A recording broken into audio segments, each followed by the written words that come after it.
Inflation is one of those words everyone hears, but almost nobody really explains simply. So let's do that clearly, calmly, and without jargon. Inflation is the reason things feel more expensive every year, even when your life hasn't changed. Your money didn't disappear, it just quietly lost power. At its core, inflation means this. Over time, the same amount of money buys fewer things. If something cost $100 a few years ago and now costs $120, that's inflation. Your dollar still exists, it just doesn't go as far. Most people think inflation only matters when prices spike. But the truth is, even low inflation slowly eats away at your money every single year. Let's use a simple example. Imagine you had $10,000 sitting in cash 10 years ago. You didn't spend it. You didn't lose it.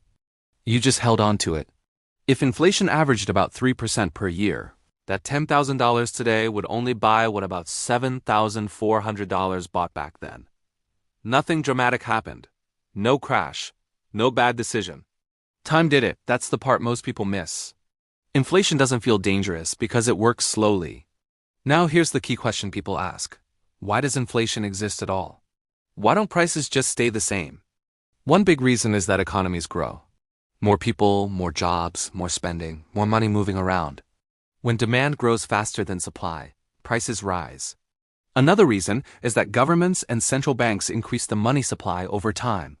More dollars in circulation means each individual dollar is worth slightly less. Think of money like slices of a pie.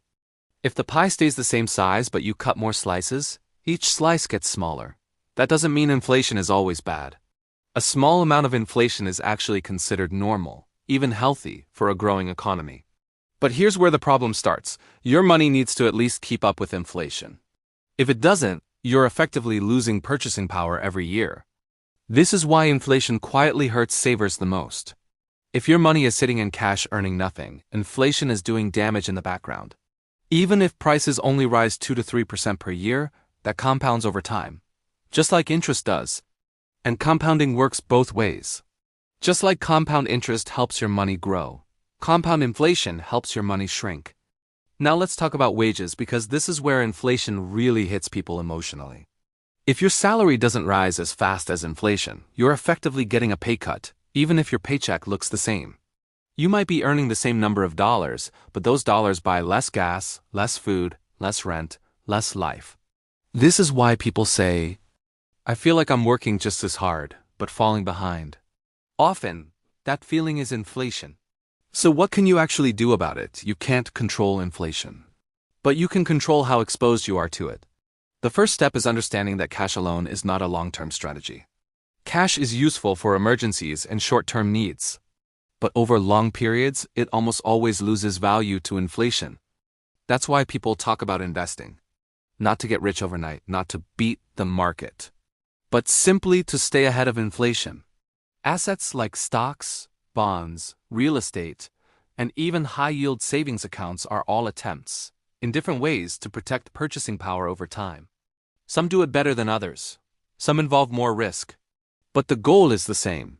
Don't let inflation quietly win. This also explains why people say things like, you need your money to work for you. It doesn't mean gambling or chasing hype. It means giving your money a chance to grow instead of slowly shrinking. One last important point.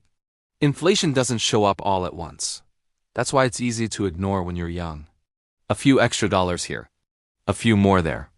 But over decades, inflation is one of the most powerful forces in personal finance. It rewards people who plan ahead. And it punishes people who don't, quietly, patiently, and consistently. So if there's one thing to remember, it's this. Inflation isn't a headline problem, it's a time problem. And understanding it is the first step to protecting yourself from it. That's money, simply explained. If this helped you, hit like and subscribe for more Money Explained Simply.